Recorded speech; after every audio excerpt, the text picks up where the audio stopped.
Fala aí, galera do canal Botafogo Digital, sou Carlos Albuquerque, começando por aqui essa segunda-feira importantíssima para o Botafogo, já que saberemos o nosso próximo adversário na Libertadores. Exatamente, sorteio hoje rolando lá em Luque, no Paraguai. Vou falar já desse assunto, que é o grande assunto do dia, mas antes temos que dar um repasse aí nessa sétima rodada do Brasileirão, né? Vamos ver como é que ficou a situação, já que o Brasileirão só retorna na próxima semana, na próxima terça-feira. Então vamos ter aí uma semana de data FIFA, né?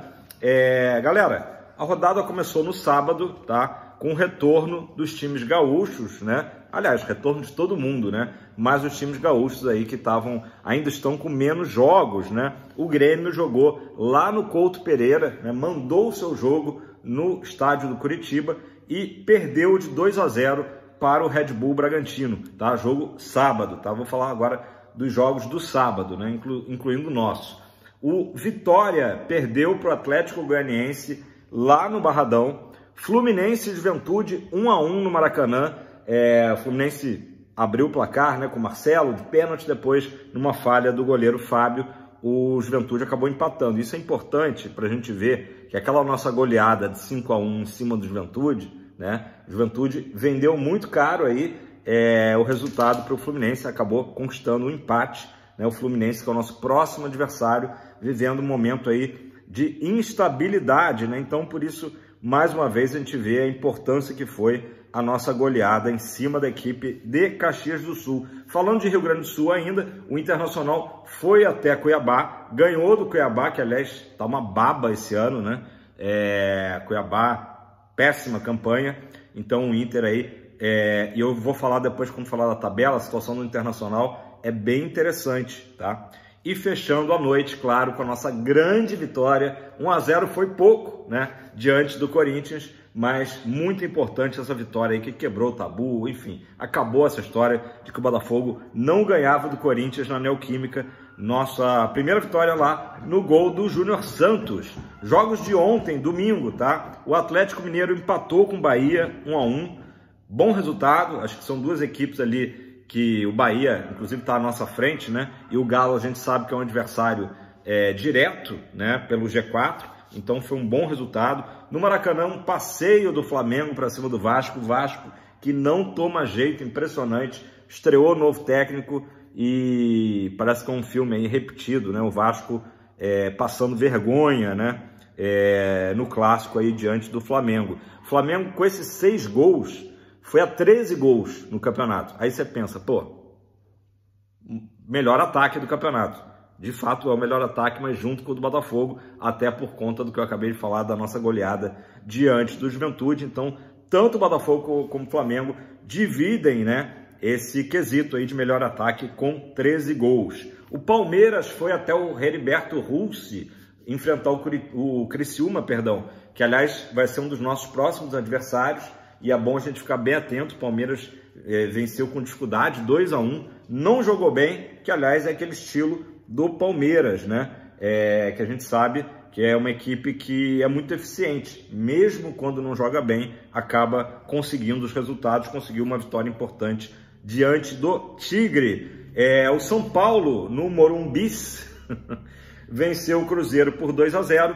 E fechando a rodada, também era um jogo importante pra gente, o Fortaleza, que jogou lá no PV, tá? Acho que por conta do gramado do Castelão tá muito ruim, o Fortaleza bateu o Atlético Paranaense por 1-0. O Atlético Paranaense aí no momento de instabilidade, né? Teve um ótimo começo aí com o Cuca, mas nas últimas partidas não tem ido tão bem. Acabou que numa falha do goleiro Bento, goleiro que tem sido convocado, né, pelo Dorival. Até falei com um amigo meu, torcedor do Furacão, ele disse, não, o Bento já tá com a cabeça na Europa, né? E acabou falhando, e vitória da equipe do Vojvoda. Beleza? Vamos ver aqui como é que ficou a tabela. Vou falar aqui as primeiras colocações, tá? O Flamengo é o líder com 14 pontos. O Bahia também com 14 pontos, aí critérios de desempate, está em segundo lugar. O Botafogo sobe uma posição em relação à rodada anterior, então foi uma ótima rodada para o Botafogo. Ficamos em terceiro com 13 pontos. E em quarto lugar, o São Paulo também com 13 pontos. também perdendo para o Botafogo ali no critério de desempate. Uma coisa interessante, que até o Atlético Paranaense, que está em quinto e também com 13 pontos, por isso foi importante ele ter, o Fortaleza ter segurado o Furacão ontem, todas essas equipes, tá, têm 4 vitórias em 7 rodadas, tá? Bem interessante esse número. Esse número só cai, o número de vitórias, com o sexto colocado, que é o Bragantino, que tem 12 pontos, o Palmeiras, que é o sétimo colocado, que tem 11 pontos, também 3 vitórias, e quem também tem 3 vitórias, está em oitavo com 10 pontos, é o Internacional. Só que o Inter tem 5 jogos apenas, ou seja, tem 2 jogos a fazer. Se conquistar essas 2 vitórias, né, ultrapassaria o próprio Flamengo, chegaria a 16 pontos. Mas claro, isso aí tudo são hipóteses, né? Campeonato muito embolado e o principal é que o Botafogo, desde o início do campeonato, está no bolo de cima. Assim que tem que ser. Acho que o torcedor botafoguense está com esse mindset, está com esse pensamento esse ano, que, claro, disparar seria ótimo também, como foi ano passado, mas que o mais importante dessa maratona de 38 rodadas, ou como eu dizia ano passado, nesse livro de 38 páginas, o importante é que o Botafogo faça uma campanha equilibrada, né? Ano passado a gente dispara no primeiro turno, depois tem uma queda vertiginosa no segundo turno. Então é importante, como numa maratona, ou mesmo, vamos usar o exemplo da maratona, não dá para deixar o líder escapar muito, né? Não pode ser aquele queniano que dispara, né? Tem que ficar ali o Botafogo sempre no pelotão da frente, né? Vigiando quem está ali na liderança, caso não seja o próprio Botafogo, né? Pessoal, sequência do Botafogo, tem uma análise interessante no Fogão Net, que analisa sempre a tabela por blocos, né? Então, a cada 6 partidas é um bloco de 18 pontos possíveis. No primeiro bloco, o Botafogo fez 10 pontos, tá? Que foi justamente, enfrentamos o Cruzeiro, perdemos, Atlético Goianiense ganhamos, Juventude ganhamos, Flamengo ganhamos, Bahia perdemos e Fortaleza empatamos, tá? Fizemos 10 pontos. Contra o Corinthians sábado, a gente começou o segundo bloco. Claro que isso aí é uma maneira, né, de se analisar o campeonato, dividir em blocos de 6 partidas, né?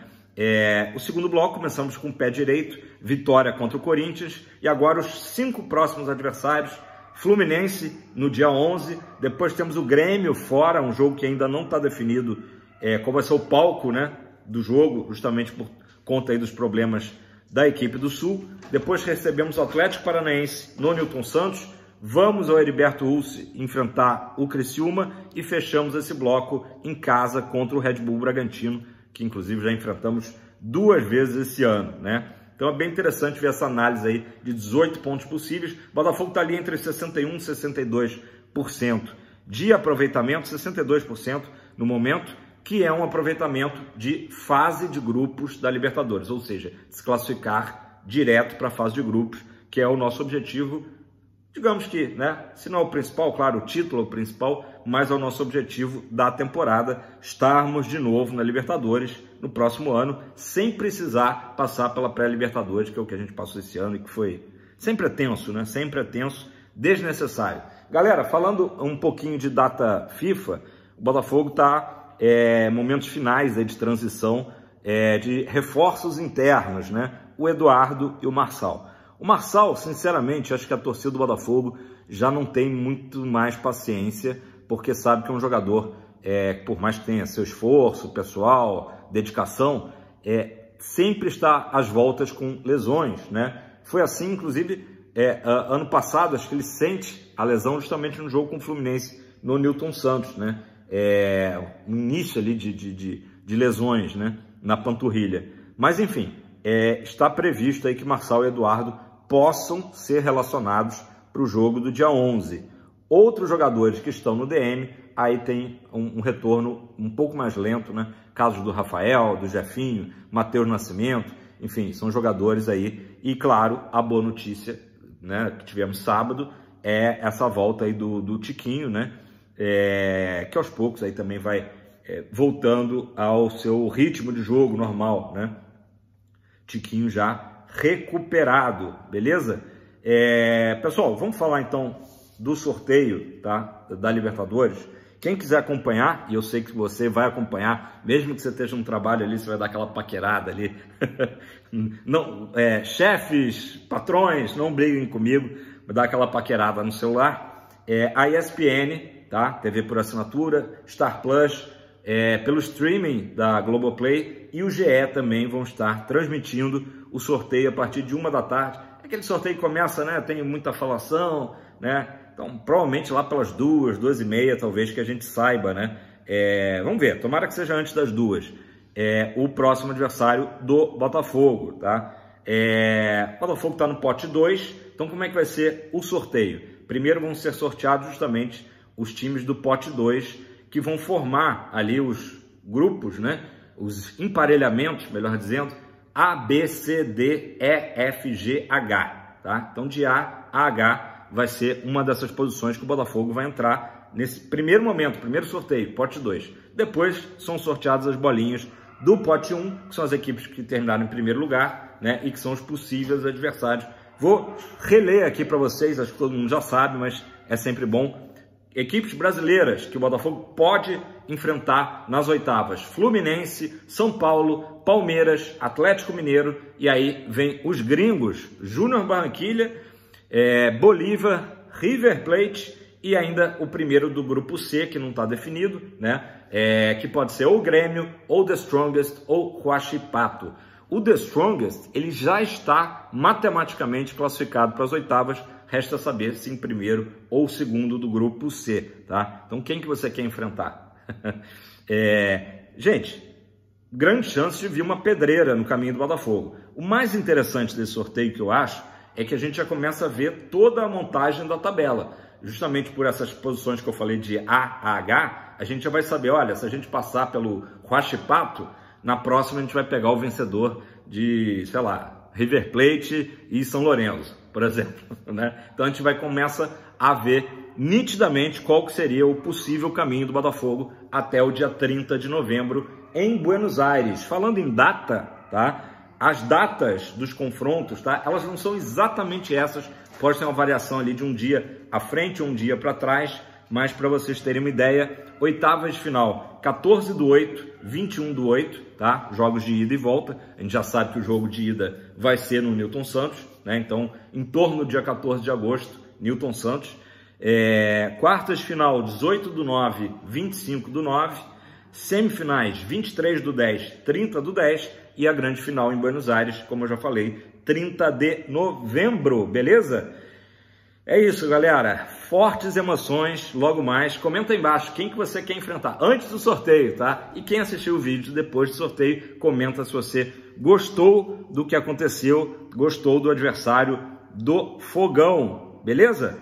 Galera, acho que por hora é isso. Botafogo, como eu disse ontem, né? Vai ter folga até quarta-feira. Merecida folga aí que o Arthur Jorge deu para os jogadores viajando, Danilo Barbosa já postou que está lá na Bahia, enfim, a galera toda aproveitando esses dias para repor as energias, né, o Botafogo se saiu muito bem de uma sequência de jogos fora, né, só rememorando aqui, empatamos com Fortaleza, ganhamos do Vitória, ganhamos do Universitário e empatamos com o Júnior Barranquilla. O Botafogo sai invicto de uma duríssima, né, sequência de jogos fora de casa e, claro, culminando aí com o Corinthians lá em São Paulo. Então, muito bem o time e agora o Botafogo com essa mini folga para se preparar para o jogo diante do Fluminense, como eu disse, dia 11, 20 horas. Então, galera, não esquece, é muito importante, não custa nada, deixe seu like, faça seu comentário, né? E se inscreva no canal, estamos aí rumo aos 10 mil inscritos, muito importante para a gente continuar crescendo, tá? Eu quero saber, é um dia sem futebol, mas com fortes emoções, logo mais, 1 da tarde, lá no Paraguai, vamos saber aí como é que vai ser o destino do Botafogo.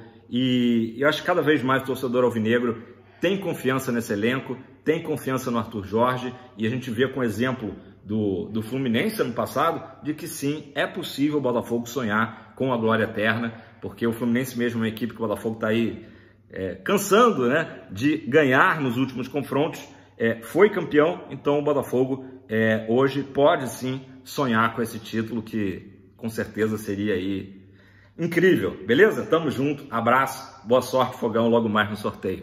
Pra cima!